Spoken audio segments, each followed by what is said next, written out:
A chuva chegava grossa como uma punhalada, transformando o corredor do prédio em uma fita escura e escorregadia. As gotas batiam no assoalho, saltavam nos corredores e desciam pelas costas de Zinara, como se quisessem lavá-la de algo muito antigo. Ela ficou parada na soleira, os pés enrolados numa meia só, o vestido outrora elegante grudado no corpo, o cabelo colado na testa. Ao redor, uma coleção de coisas espalhadas, livros, fotos, uma caixa de bijuterias, tudo atirado para fora do apartamento como se tivesse a intenção de expulsar mais do que objetos. O vidro da moldura rachara. Dentro, uma fotografia dela sorrindo com alguém que agora lhe virou as costas.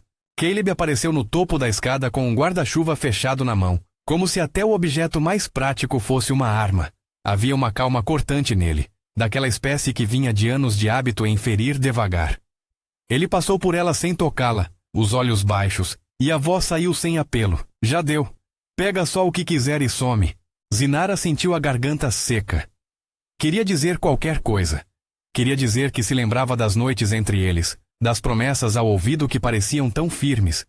Queria dizer que havia uma vida inteira ali, uma história que não se desfaz assim. Mas a palavra que veio foi um som abafado, porque a cidade inteira parecia estar segurando o fôlego. Por favor. Foi o único resto que conseguiu juntar. Caleb fez um movimento com a mão, brusco, e um lenço com o perfume dele foi arremessado entre suas pernas. Depois, sua mão correu para dentro de uma sacola e atirou fora uma caixinha, não pequena, pesada. Dentro, o anel que tinha prometido outra vez.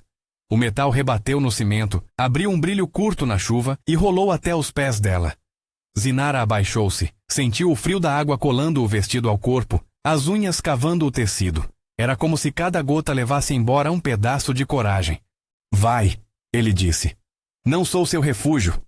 Ela abriu a boca para responder, mais por si mesma do que por ele. Queria pedir explicações, queria desenterrar palavras certas. Em vez disso, as lágrimas misturaram-se à chuva e deslizaram até o canto dos lábios. Foi então que uma sombra surgiu no vão da escada. Uma figura pálida de capuz encharcado que avançou sem pedir licença. Não era um vulto veloz, nem fazia questão de ser discreta. Atravessou o pequeno espaço entre eles com passos que não pareciam temer os olhos alheios do prédio inteiro. O capuz caiu para trás por um segundo, revelando cabelos lisos escorrendo água. O rosto era jovem, mas com fios de uma dureza antiga. Ela parou diante de Zinara. Colocou um casaco largo sobre os ombros dela com um gesto rápido e exato, como se fosse rotina. O tecido era espesso, quente, um manto improvisado contra o frio da rua. Não peça por ele, a desconhecida disse, firme, baixa, para que só Zinara pudesse ouvir. As palavras se chocaram com a chuva e permaneceram claras, como uma ordem tão neutra quanto necessária. Caleb fez um movimento irritado.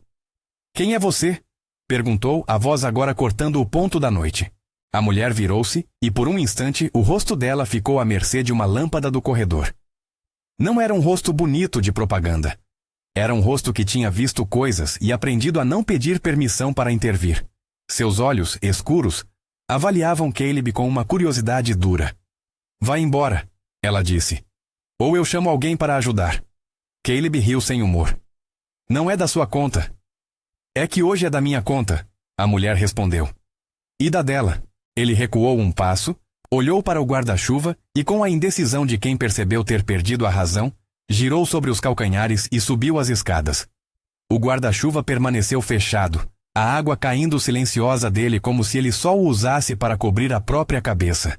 No topo da escada, hesitou, lançou um olhar final que uniu pena e desprezo e foi embora, levando o som de seus passos como uma promessa de que voltaria. A desconhecida mão firme no casaco e puxou a manga da Zinara com delicadeza. Vem comigo. Não houve protesto da parte de Zinara. Sentia o frio enfiado nos ossos e a voz daquela mulher trazia alguma autoridade que se tornava refúgio. Ela permitiu que a segurassem pelo cotovelo, deixando-se guiar escada abaixo, ainda sem entender quem oferecia abrigo em meio a uma humilhação pública tão exposta. O corredor cheirava a metal e roupa molhada. Na rua, a chuva parecia um tambor monocórdio, martelando o asfalto. A desconhecida a guiou até uma Kombi estacionada onde dois homens enluvados ajeitavam caixas. Ninguém olhou duas vezes. Dentro do veículo havia um cobertor, uma bolsa de papel com um sanduíche embrulhado. E no painel, o cheiro forte de café barato. Era provisório, invisível, mas era calor. Naquele pequeno espaço, contra o som da água, Zinara fez o que só se permite fazer quando o corpo cedeu à fadiga. Deixou-se dissolver por segundos que pareceram horas. Pensou no anel, no voo do lenço perfumado, no rosto de Caleb quando virou as costas. Pensou também numa noite distante, opaca, onde havia sim uma máscara branca com detalhes dourados. Pensou no calor de braços que não reconhecia direito ao amanhecer, e naquela sensação de haver algo secreto crescendo dentro dela desde então, uma certeza súbita que se instalara silenciosa como semente. A última semana lhe parecera um tecido de desculpas que não arrumavam a cortina do medo. A mulher de capuz sentou-se ao lado dela, do outro lado do banco, e ofereceu-lhe o sanduíche. "Come", disse. A voz agora era menos dura e mais um convite contido. Zinara mastigou sem sabor. Não tinha fome, apenas um vazio que ocupava o estômago. O casaco novo, áspero, arranhava a pele ainda úmida. O calor vinha em notas pequenas. O vapor do café, o calor humano próximo, as mãos que não exigiam explicações. "Por que você fez isso?" Zinara perguntou por fim, de uma forma que mais parecia um murmúrio. A desconhecida olhou pela janela, onde a cidade borbulhava lâmpadas molhadas.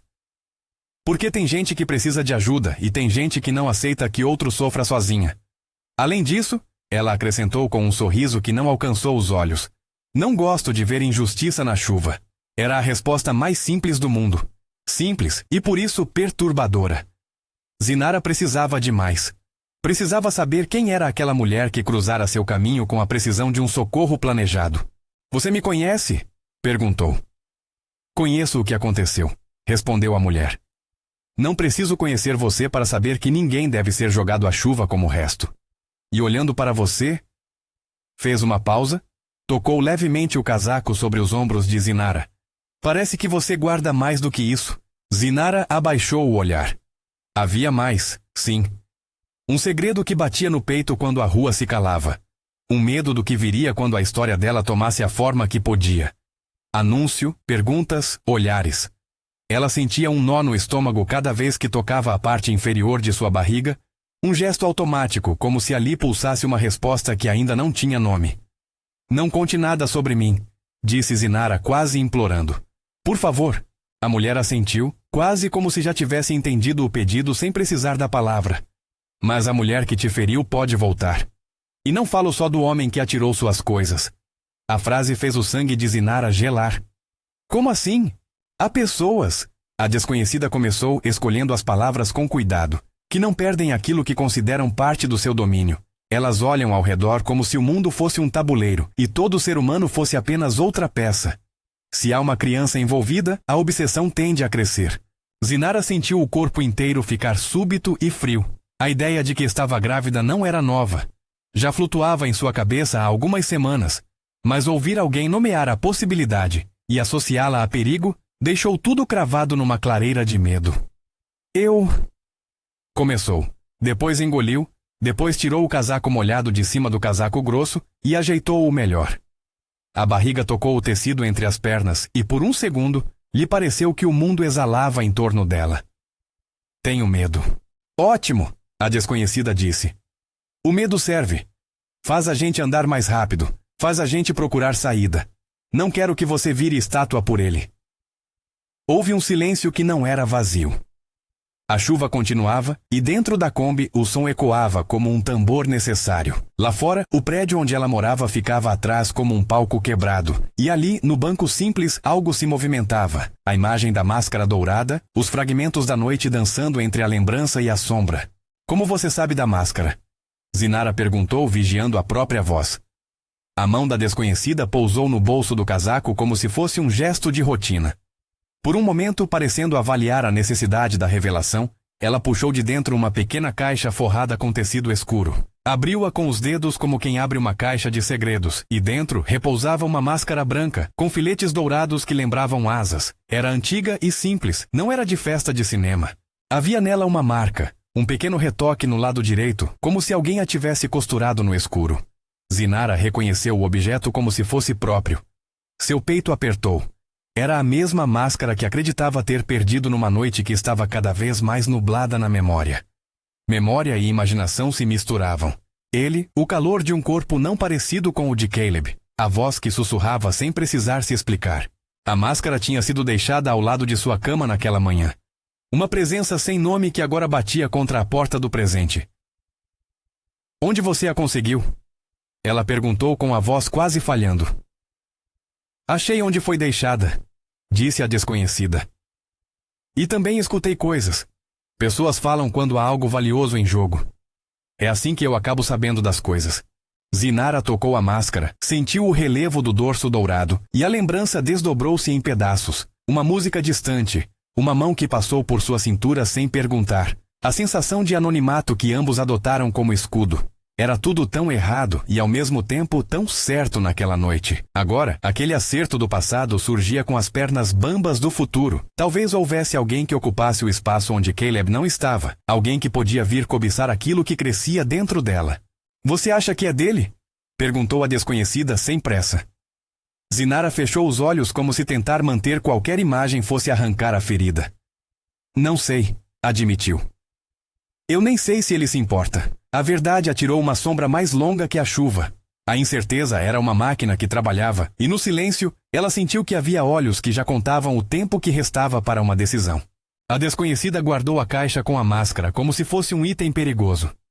Eu posso te levar a um lugar seguro por algumas noites, disse. Mas precisa prometer uma coisa primeiro. Zinara ergueu o olhar lentamente. O quê? Que não vai tentar voltar para ele, disse a mulher, repetindo as palavras do começo. Não peça por ele. Não use seu corpo e sua paciência para tentar reconciliar uma pessoa que te expôs e te humilhou. Não peça por ele porque, se implorar, pode estar se entregando a uma repetição de dor. As palavras soaram diferentes agora, como se não fossem apenas sentenças de proteção, mas um fio que atravessava toda a história dela. Zinara sentiu o peso da decisão na boca do estômago. Pedir por perdão, pedir uma segunda chance, tudo isso parecia condenar a si mesma a uma vida de sujeição. Porém, havia outro medo, o de se despedir do que por tanto tempo foi esperança. Ela levantou a mão e, por um segundo, pensou em esticar os dedos para tocar a face de Caleb, para sentir o que restava daquele vínculo. Em vez disso, retirou a mão e a colocou sobre a barriga, sem que soubesse direito por que o fez. Era um gesto automático de quem reconhece um outro corpo dentro de si, e sabe que, apesar do caos, há ali algo com direito à própria escolha. Eu prometo, disse com a voz estrangulada, mas firme. Eu não vou pedir. Só me leva até onde você disse. A desconhecida sorriu pela primeira vez, pequeno e contido, e virou o rosto para a janela. Vamos, disse. Tenho um lugar perto do hospital. Tem aquecedor, tem uma cama decente e, mais importante, tem pessoas que não perguntam demais. Ela ligou o motor da Kombi. O calor entrou devagar pelo vidro, transformando o frio externo numa noite que parecia menos cortante. Quando saíram, a cidade parecia lavada depressa. O trânsito fluía como se a cena bruta que acabara de acontecer fosse só mais um episódio entre tantos. A Kombi rumou por ruas escuras e a cada quilômetro, a vida de Zinara se despregava um pouco mais daquilo que fora. Havia alívio no movimento, sim, mas também um lugar vibrante de medo que batia na garganta. Enquanto viajavam, a desconhecida, que ainda permanecia sem nome, contou poucas coisas sobre si. Falou em poucas frases, sempre escolhendo economizar palavras. Meu trabalho é arrumar feridas que a cidade deixa, disse enigmática. Às vezes é uma cama, às vezes é uma saída, e às vezes é fazer com que uma pessoa consiga reconhecer o que precisa ser protegido. Zinara observava a mulher como se fosse um espelho frio. Percebia nela uma firmeza que não exigia obediência. Não havia posse no gesto, apenas uma oferta, e por isso era ao mesmo tempo assustadora e sagrada. A Kombi parou em frente a um prédio de fachada discreta. Um elevador antigo os levou até um apartamento no terceiro andar. Quando a porta abriu, o lugar os recebeu com o calor de quem havia sido preparado para receber corpos exaustos. Toalhas limpas, um bule no fogão, um cobertor dobrado sobre o sofá. O quarto tinha uma janela pequena e cortinas grossas que abafavam o som da chuva. Do lado da cama havia uma mesa onde repousava um saco com alimentos e um envelope com instruções de emergência. Tudo cheirava a cuidado prático. A desconhecida pôs para secar as roupas molhadas de Zinara, entregou-lhe um vestido largo e um par de meias quentes. Toma um banho, disse. Vou esquentar algo para você. Fica só uma noite. Amanhã decidimos o resto. Zinara caminhou até o chuveiro como quem atravessa um trecho de mar. A água quente foi um choque de misericórdia. A pele queimada pelo frio relaxou, e as lágrimas vieram com mais facilidade, sem cerimônia. Quando saiu, enrolou-se numa toalha e olhou para o espelho. O rosto inchado pela chuva parecia outro. As linhas pareciam mais reais, como se finalmente mostrassem onde tinha doído. No espelho, ela tocou a barriga com os dedos, a pele molhada. Ainda não havia certeza visível, apenas um rumor. Ao voltar para a cozinha, encontrou a mulher com 2 canecas fumegantes. O vapor subia e fazia desenhos difíceis de decifrar. A mulher, Amém, a desconhecida, colocou uma caneca à sua frente. Chá de gengibre, disse como se apresentasse o remédio. Vai te aquecer e te acalmar. Zinara sorveu e sentiu o calor se espalhar como se fosse um cobertor interno. A desconhecida sentou-se à mesa, as mãos tatuadas com pequenas marcas quase imperceptíveis. Havia algo no jeito dela que falava de noites longas e escolhas firmes. Quer falar sobre a máscara? Perguntou a mulher, com a calma de quem entende que abrir segredos exige tempo. Zinara deixou o olhar pousar no objeto guardado na caixa. A máscara estava ali, na mesa, esperando. Era como uma peça de um passado que insistia em não ser enterrado. Eu não lembro tudo, admitiu. Lembro das coisas soltas. Rimos. Nós dançamos. E depois? Depois não sei. Acordei com ela ao lado. E agora? Suas palavras ficaram presas. Nem todo mundo precisa lembrar, disse a desconhecida. Mas você precisa saber 2 coisas. Quem te machucou agora e quem pode te proteger.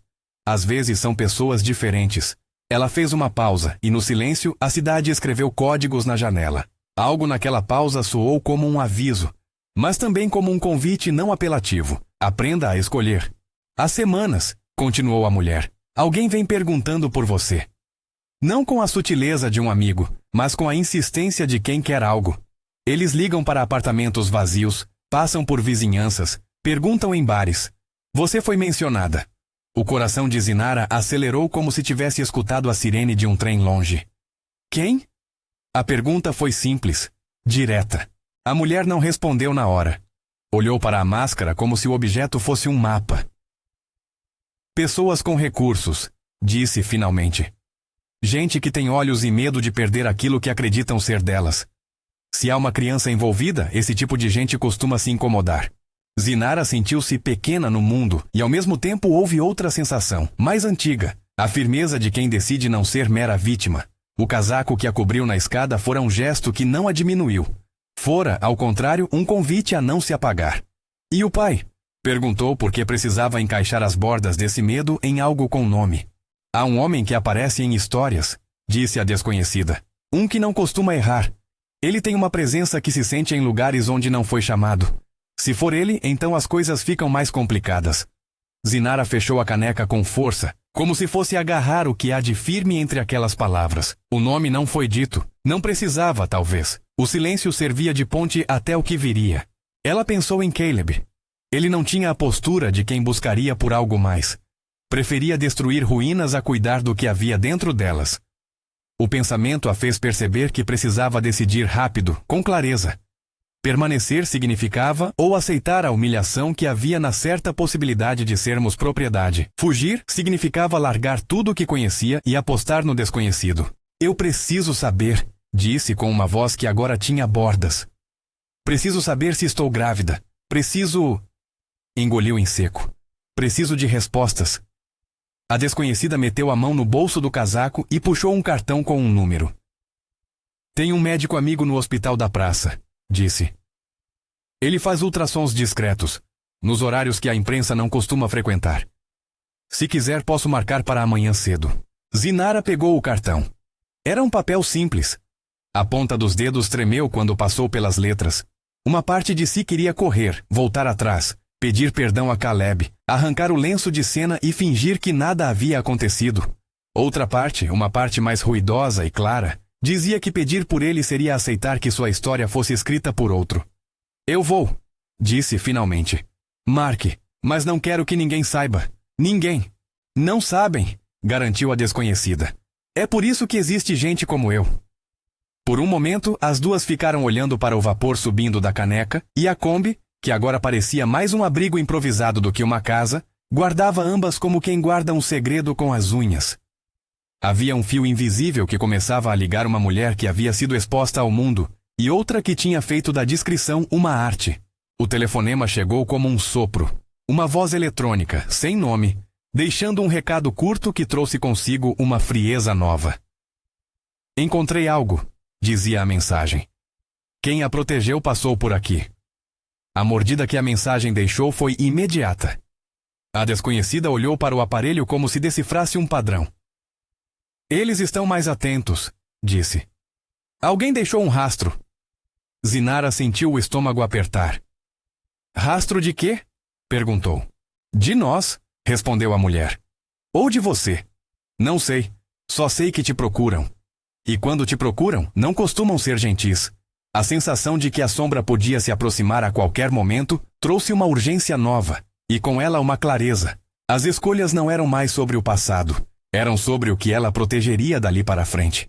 Ela pousou a mão na barriga e sentiu por instinto a promessa de algo que, apesar do mundo, insistia em existir.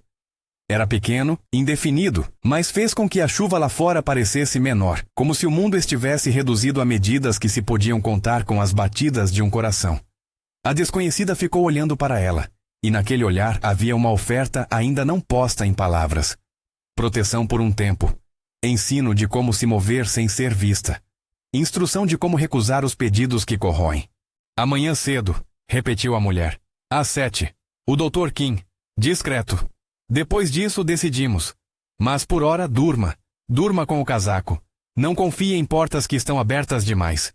Zinara assentiu. Havia uma ruga de sono na testa, mas a vontade de dormir foi maior do que qualquer desejo de ficar acordada a planejar o abandono. Subiu para o quarto e deitou-se na cama com o casaco sobre si, sentindo o calor se infiltrar como promessa. A máscara repousava sobre a mesa como um objeto que podia revelar ou esconder. Ao apagar a luz, Zinara pensou nos olhos da desconhecida, atentos, firmes, sem ofertar posse, e no que significaria no futuro descobrir que um homem poderoso a buscava. No corredor, a janela deixava entrar só uma faísca de luz das ruas lavadas. Por trás daquela clareira de calor, algo batia nas paredes do apartamento. Passos, como quem anota o tempo. No entanto, no calor do cobertor, Zinara ouviu outra coisa também. O som de um coração que, mesmo pequeno, fazia com que a chuva se tornasse trilha sonora e não sentença. E no eco desse som, ela compreendeu que o que viria exigiria mais do que medo, exigiria decisão. E a escolha, pela primeira vez, ia partir dela. Quando finalmente adormeceu, ainda com a máscara perto, os sonhos trouxeram flashes. Uma sala iluminada, uma mão que segurava um copo de uísque, um nome sussurrado em uma língua que parecia familiar. Ao despertar, ouviria uma cidade diferente, ou talvez a mesma, mais perigosa. Mas havia um detalhe que agora pulsava com mais força do que antes. Ela havia prometido não implorar, não pedir, não mais. E a frase da desconhecida, aquela mesma que a cobriu do frio na escada, ecoava agora como um mantra que soava tanto como aviso quanto como liberdade. No entanto, enquanto morria o primeiro sono, um tilintar de mensagens no celular deixou o quarto estranho. Uma notificação de número desconhecido, sem texto, apenas um anexo de localização e uma única palavra: acha. O coração de Zinara apertou. Do lado da mesa, a máscara parecia exalar uma luz que não existia. Ela respirou fundo, sentiu uma vida minúscula dentro dela como se respondendo ao toque de um mundo que não tinha sido convidado para escolher. Lá fora, a chuva afrouxava, e a cidade, meio despercebida, começava a abrir os olhos para o perigo que se fazia procurar. Dentro, no abrigo improvisado, duas mulheres, uma que salvou, outra que foi salva, aguardavam a manhã que revogaria ou confirmaria a ordem de suas vidas. Se essa cena mexeu com você, curta e comente o que faria no lugar dela. O sol chegou timidamente ao amanhecer, como se pedisse licença antes de romper totalmente as nuvens. A cidade ainda cheirava a asfalto molhado quando Zinara saiu do prédio com o casaco que agora lhe cabia como uma segunda pele. O cartão do Dr. Kim queimava no bolso como um segredo quente.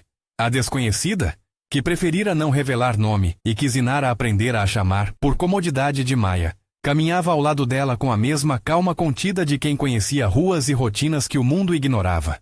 Havia um silêncio entre as duas que não era vazio. Era o tecido de uma nova aliança, costurado com bolhas de desconfiança e pequenos gestos de cuidado. No hospital, o corredor parecia um rio lento de vozes abafadas. Dr. Kim recebeu-as numa sala de consulta pequena, onde o cheiro de desinfetante misturava-se ao perfume fraco do sabonete de Zinara. Ele era um homem de meia idade, rosto arredondado, mãos firmes. Falava pouco, mas com uma gentileza que não era própria de quem espera recompensa. Hoje vamos só confirmar, disse ele, com uma voz que não prometia milagres, apenas verdades práticas. Zinara deitou na maca e quando a gel fria do aparelho encostou na pele arredondada, sentiu o corpo inteiro prender a respiração. Maya ficou junto à porta, ombro apoiado no batente, olhando para o corredor como se a qualquer momento um vulto pudesse aparecer com más intenções. A máquina fez o ruído conhecido e na tela um pequeno espaço escuro apareceu, como uma mancha de noite em miniatura. Dr. Kim sorriu de maneira contida, os olhos se suavizando. "A vida", disse ele. "E está tudo bem por agora." As palavras caíram como chuva morna na pele de Zinara. Alívio e um novo medo se misturaram. A confirmação trouxe uma simples geografia de responsabilidade. Era real, era dela. E o mundo lá fora já sabia. Ou poderia saber muito em breve. Ela tocou o estômago, a ponta dos dedos encontrando uma saliência que, apesar de tênue, batia com outra música. "Quem é o pai?" Maya perguntou, não como uma curiosidade humana, mas como quem tenta nomear perigos que já respiravam nas sombras. Zinara olhou para o teto, para o branco fluorescente, e tentou lembrar 3 noites daquele mês que não se encaixavam. Havia a máscara, havia a sensação, e havia memórias que surgiam fragmentadas quando menos se esperava. "Eu não sei", respondeu com a mesma franqueza que vinha assumindo como lema. "Sei apenas que não é Caleb." Maya guardou a expressão. Havia em seus olhos a decantada experiência de quem sabia ler sinais antes de pedir provas. Quando saíram, Dr. Kim os deixou com instruções práticas, vitaminas, cuidado e uma recomendação de sigilo. Ele também conhecia as feridas que o mundo deixava. Ao voltarem para o apartamento seguro, mensagens começaram a cair como pequenas pedras. Telefonemas não atendidos, notificações sem texto, uma localização compartilhada sem explicação. A cada som, o estômago de Zinara apertava. Era evidente que alguém persistia em procurar. Maya franziu a testa, algo que nunca a presença dela deixava transparecer sem necessidade. "Eles estão mais perto", disse ela. "E não é só curiosidade, é busca." Zinara sentou-se e deixou que a realidade líquida de sua situação se assentasse. Era mãe em potencial. Estava fora de casa, e alguém poderoso poderia reivindicar aquilo que julgasse seu direito. Ela fechou os olhos e permitiu que o mantra, "Não peça por ele", lhe voltasse à cabeça, agora revestido de novo significado. Não implorar por quem a humilhara. Não aceitar que sua vida fosse decidida por outros. Nos dias seguintes, Maya começou a revelar o que sabia daquele mundo que protegia e castigava ao mesmo tempo. Dizia pouco, mas quando falava, as palavras tinham o peso de quem operava na margem entre lealdade e estratégia. Ela contou que a máscara e a maneira de ela ter sido deixada não eram banais. Alguém com recursos havia organizado o encontro. E alguém com recursos havia passado a cuidar de onde as coisas escapavam. Os rumores, para quem os ouvia, eram fios de uma rede. Vozes sussurravam sobre um homem cujo nome fazia as pessoas se curvar sem perceber. Um homem cuja presença interferia em mercados, favores e vidas de modo que poucas histórias terminavam bem. Maya trouxe à tona um telefonema gravado que encontrara. Uma pista deixada no rastro de quem procurava Zinara. Era uma gravação simples, um arquivo de voz que mencionava uma festa, a máscara e uma cidade do outro lado do rio. A voz no arquivo não declarava nome, apenas intenção. Zinara ouviu e sentiu algo se rearranjar dentro dela. A ideia de que alguém pudesse ter se envolvido com ela naquela noite como quem participa de um jogo caro começou a soar menos como ficção. E em algum lugar naquela linha tênue, ela sentiu um nome emergir, não pronunciado, como se todo mundo soubesse, menos ela. "Se for quem eu penso", disse Maya com uma frieza cautelosa, "a dinâmica muda. Ele não costuma deixar pontas soltas." A notícia chegou de maneira prática. Um e-mail anônimo com uma foto. Nela, à meia luz de uma varanda, um homem alto, paletó desalinhado, máscara tomada pela sombra, mas a marca do canto direito do adereço, um pequeno retoque dourado que coincidia com a máscara de Zinara, tornou-se a chave. O rosto não estava completamente visível. Ainda assim, a postura, a maneira como segurava o copo, Tudo sugeria um nome que circulava pelos mercados e corredores que Maia evitava nomear por prudência. Quando Maia falou, usou uma palavra que soava como um aviso e uma recompensa ao mesmo tempo. Hâncio. O nome fez o ar se comprimir. Hâncio Jin, ou Sion, como alguns o conheciam, era figura de mitos urbanos. Patrono de negócios vigorosos, de decisões que mudavam rumos, de homens que não eram facilmente confrontados sem custos. Onde ele passava, rumores se dobravam. Seus princípios eram enigmáticos, suas lealdades, calculadas. Para alguns era um deus do submundo. Para outros, um provedor que garantia a ordem com um punho firme. Para Zinara, até aquele momento, era apenas um nome que agora batia alto como um sino. Ele é o homem que aparece em tudo, explicou Maia. Quando se trata de poder, Hâncio não costuma se expor, mas deixa rastros, e às vezes, quando há afinidade, involuntária ou não, ele se aproxima. Zinara absorveu a informação com a mesma cautela que vinha adotando para cada peça do quebra-cabeça. Se Hâncio era o homem de quem falavam, então o jogo era maior do que suas brigas com Caleb. Era sobre escolhas que mudavam vidas inteiras. Maia sugeriu cautela. Não havia pressa. Ela também propôs outra alternativa. Procurar Hâncio de modo a forçar um encontro controlado. Uma chamada, uma mensagem, um intermediário. Ou então fazer com que Hâncio viesse até eles com a intenção de proteger, sem encontrá-lo em território hostil. Era uma tática arriscada. Chamar atenção para si poderia atrair mais olhares. Não fazer nada poderia ser igualmente perigoso. Zinara tomou a decisão que havia prometido a si mesma. Queria saber. Mais que isso, queria perguntas com respostas. Para poder escolher. Se havia um pai ou uma sombra que o representava, ela precisava nomeá-lo para proteger quem crescera nela. E não aceitaria servir de moeda de troca. Se vamos encontrá-lo, disse ela a voz firme, será do meu jeito. Não uma surpresa imposta. Eu não quero favores disfarçados de proteção. Maia assentiu. Talvez surpresa pela firmeza, talvez satisfeita. Então faremos isso com as regras que definirmos, e eu estarei ao seu lado. O encontro foi arranjado com a frieza de quem negocia com objetos, e não com pessoas. Um intermediário anônimo, que se sabia próximo a Hâncio, sugeriu um local neutro, uma casa de chá em um bairro menos centrista, administrada por alguém que sabia manter sombras fora do alcance.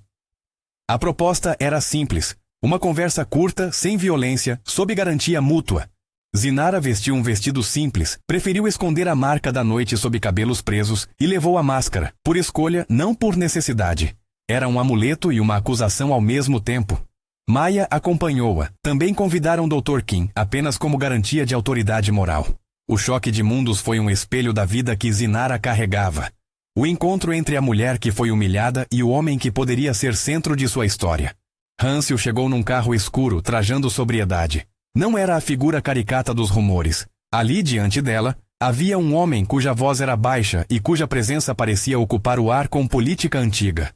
Seus olhos, quando finalmente se voltaram para Zinara, foram intensos, não de desejo, mas de reconhecimento. Ele conhecia o contorno das coisas que não se dizem. Zinara, disse ele como se dissesse o nome de alguém que havia sido lembrado em sonhos. Ouço que houve um transtorno. Ela respondeu com a mesma clareza calculada que vinha adotando. Você sabe por que eu vim. Ele sorriu, um esgar que deixou a sala mais fria por um segundo. Não sei se sei tudo, mas sei que há peças aqui fora que não se encaixam sem explicação. Você usou uma máscara, alguém deixou um rastro e alguém mais sentiu-se provocado. Maia permaneceu em silêncio, observando-o como um general observa o terreno. Dr. Kim manteve a postura de prudência, pronto para intervir se o encontro tomasse rumo violento. Você é o pai? Perguntou Zinara sem rodeios. A pergunta pairou como uma pedra larga. Hâncio a encarou como se avaliando a própria verdade antes de revelá-la. Posso dizer que tive uma noite, respondeu ele, escolhendo suas palavras. Uma noite que me marcou. Mais do que isso, é uma verdade que admito. Naquela festa houve aproximação. Não era minha intenção. As palavras são frágeis. Mas se estás grávida, o fato é que podemos ficar com a pergunta e nada mais. Ou podemos encarar o que há de ser encarado. Zinara observou a expressão dele. Havia honestidade insuficiente e cálculo demais. Ela lembrava de Caleb o suficiente para não confundir agressão com cuidado. Algo na presença de Hâncio parecia prometer segurança. Sim, segurança com preço. O que você quer? Ela perguntou. Hansel suspirou e por um momento sua máscara de poder deixou aparecer uma hesitação genuína. Quero saber o que é certo, disse. Para você, para a criança e para mim.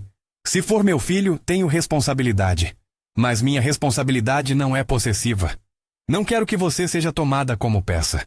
Não quero que estejamos aqui por força do que o mundo disse que devemos ser. Era quase poesia, se não fosse por toda a carga prática que pairava atrás das palavras. Homens, recursos, lealdades, possíveis retaliações.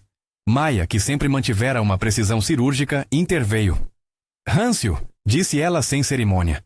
Se quer garantir algo para essa mulher e para a criança, não basta palavras. Há gente que não aceita ser barrada por quem tem menos cartório. Você precisa decidir.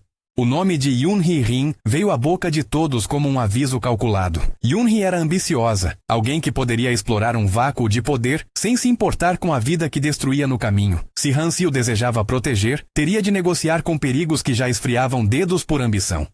Há um caminho que evita sangue, disse Hansel. A negociação. Um modo de abrir mão sem desorganizar o mundo a ponto de criar caos irreparável. Eu posso me afastar, entregar partes do controle a um conselho que administre negócios e garantir que meu foco principal seja o bem de vocês. Em troca, peço que me permita provar que não serei uma ameaça. Zinara percebeu naquele instante que a verdadeira batalha não seria entre ela e um homem em sala de chá. Seria entre ordens, códigos de lealdade e decisões que exigiriam sacrificar impérios. Ela ouviu o peso da proposta e sentiu em sua pele o gosto metálico de uma transação que remedia com custo. E se for um truque?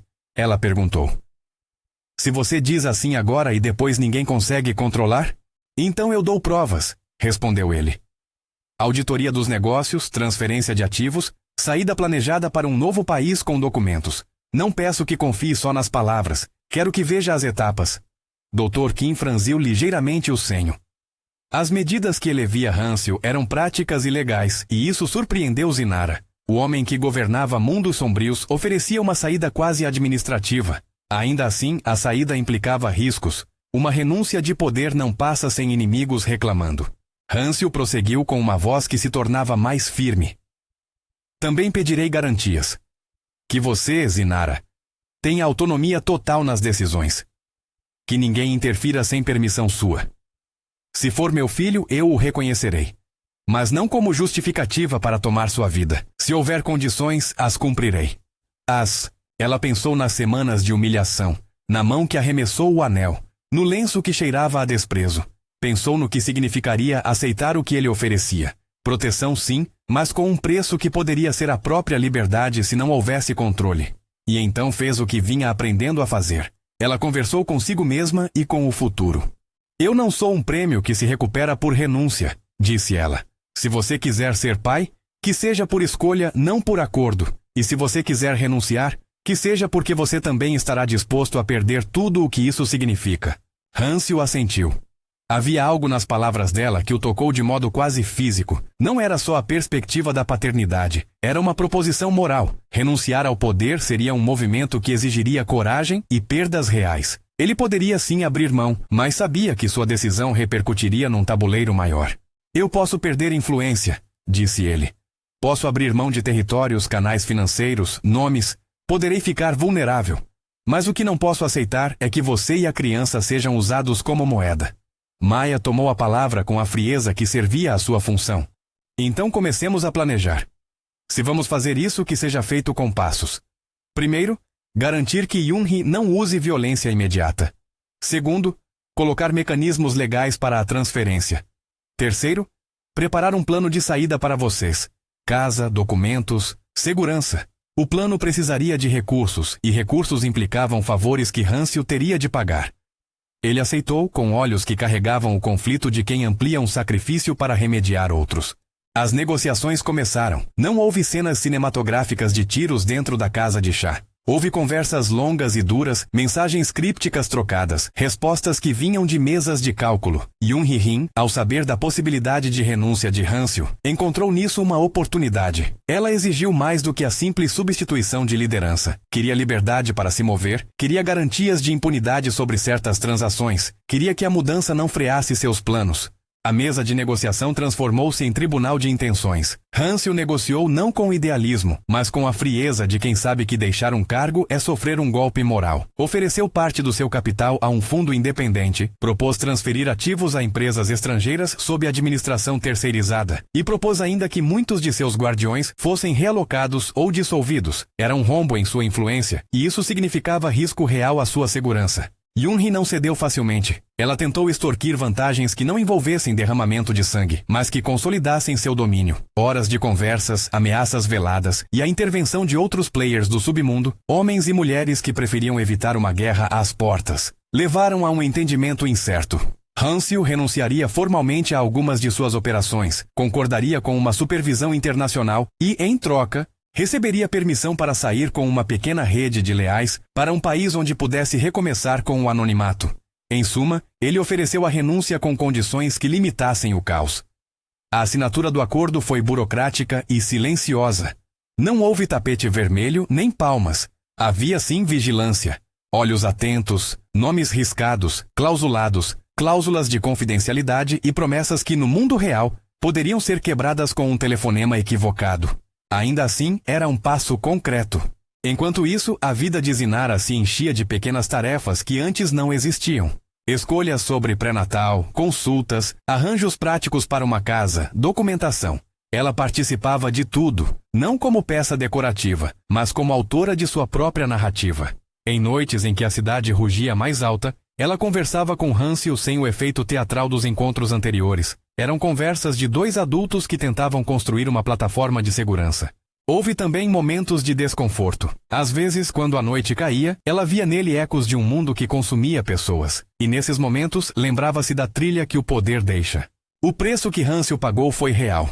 Sócio por sócio, amigo por amigo, ele perdeu privilégios e recebeu em troca olhares de desprezo e ressentimento. Alguns de seus aliados o viraram as costas. Outros, mais pragmáticos, aceitaram os termos em troca de continuar suas vidas com menos risco. Houve tramas internas, tentativas de testes de lealdade e ameaças que chegaram em forma de recados. Janelas quebradas, carros circulando alto. Maya monitorou tudo com um cuidado meticuloso. Certa noite, quando um carro estacionou demais próximo à casa segura, tiros silenciosos foram disparados contra um depósito de informações ligado a Yunhee, um aviso calculado que visava apenas intimidar, não matar. A mensagem foi recebida por muitos como sinal de que a paz seria frágil. Hansel, ao ver as consequências, entendeu que renunciar significava também pagar por convicções que antes poupava com dinheiro. No entanto, sua renúncia tinha de ser mais do que uma transferência de bens. Tinha de ser um ato que protegesse Zinara. Ele organizou para que documentos de identidade novos fossem providenciados, para que uma casa em um vilarejo serrano fosse encontrada, para que contas fossem abertas sob nomes responsáveis e para que um grupo de assessores legais e de segurança acompanhasse a reestruturação. Tudo isso custou, e cada custo se traduziu em menos redes de poder. Zinara observava, participava e até perdoava de modo criterioso. Não era amor platônico, nem obediência. Era reconhecimento da complexidade humana. Alguém que cometeu erros e que muitas vezes os fazia com ferramentas de um mundo que mudou as vidas, podendo escolher outro rumo. Às vezes, contudo, surgia a dúvida: e se ele estivesse renunciando apenas para conquistar seu silêncio? E se o preço que ela pagava por aceitar proteção fosse perder a si mesma? Em uma noite, depois de horas de conversas, Zinara confrontou Hansel de frente. Como posso confiar que você não usará a renúncia para me comprar em silêncio? Perguntou ela. Como posso estar segura de que o que você me dá não é só mais uma transação? Hansel a olhou e sua resposta veio sem teatralidade. Era direta, com uma honestidade que não eliminava o peso do passado, mas que mostrava a intenção. Não posso comprar seu silêncio, porque silêncio nunca foi o que quis, disse ele. Quero reconhecimento. E se o reconhecimento vem junto com a expiação de um sistema que me colocou aqui, então que venha. Eu não quero que você seja comprada, Zinara. Quero ser parte de uma escolha. Ela não respondeu na hora. A resposta dela foi um gesto pequeno e claro. Não aceitou um anel. Não assinou papéis de submissão. Pediu, em vez disso, provas concretas e um tempo para decidir, e Hansel concordou. Era uma decisão que sublinhava sua agência. Com o plano em movimento, chegou a hora de executar a saída. Havia rotas a considerar, contatos a acalmar, mudanças de vidas a operacionalizar. Hansel organizou tudo com a precisão de alguém que fora capaz de mover peças com eficácia. Entretanto, a segurança não eliminava o risco psicológico. Para Zinara, aceitar mover-se para longe significava dizer adeus aos poucos laços que ainda restavam, inclusive a ideia de um lar na cidade que a ferira. Quando chegaram à vila, o cenário mudou. O ar era mais fino, o tempo se espichava em verdes, e o barulho da cidade, um estímulo constante, virou passado. A casa que lhes foi oferecida era modesta, com janelas que pegavam a luz em um ângulo diferente e um quintal no qual a terra era passível de cultivo. A simplicidade da casa parecia quase estranha, uma radicalidade quase religiosa para alguém acostumada a estruturas de poder. Ainda assim, havia leveza ali, algo que Hansel, naquela nova vida, parecia buscar com sinceridade. A adaptação foi gradual. Hansel, por sua vez, aprendeu a ser útil em tarefas pequenas: plantar, consertar um telhado, cozinhar em panelas que não faziam parte de nenhum ritual de poder. Havia risos timidamente construídos e discussões honestas. Quando a memória de sua vida antiga o visitava, Hansel precisava explicar, e Zinara ouvia. A confiança, porém, não se erguia apenas com explicações. Construía-se com escolhas repetidas. Maia, que fora a encorajadora dos primeiros passos, permaneceu como vigilante à distância. Garantiu que documentos, caminhos e redes legais estivessem intactos. Na cidade, Dr. Kim continuou acompanhando o pré-natal por telemedicina e visitas discretas. E Yunhee? Ela ficou com parte do controle que aceitaram ceder-lhe.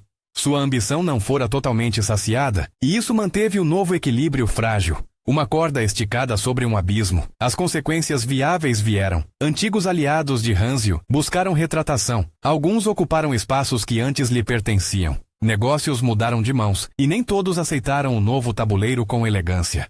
Houve protestos e algumas represálias econômicas, mas nada que ameaçasse a vida de Zinara diretamente. Ainda assim, o mundo que se reconfigurou deixou marcas na psique de ambos.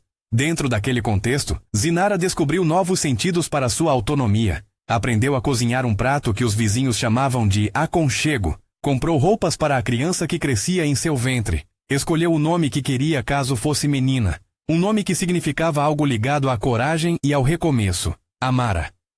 A escolha do nome foi um rito que devolveu a ela a sensação de autorresponsabilidade. Hansel participou de tudo, mas sempre com o cuidado imposto por Zinara. Ele fazia parte, mas não comandava. Era ali o momento em que a renúncia deixava de ser negociada para se tornar prática, um ensinamento que demandava romper com velhos hábitos. Em muitos dias, falhava. Em muitos outros, acertava. O equilíbrio se construía com pequenas vitórias: ouvir sem interromper, oferecer comida sem impondo prazer, aceitar um não com gravidade. Quando o bebê nasceu, a cena foi discreta. Não houve pompa. Havia sim uma sala quente.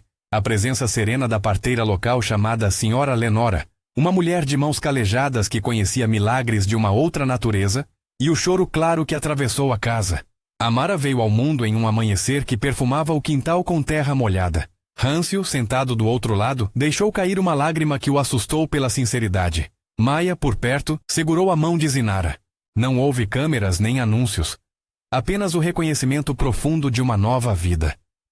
A felicidade que se seguiu não foi límpida. Foi uma tapeçaria de alegrias contaminadas por sombras e vigilâncias.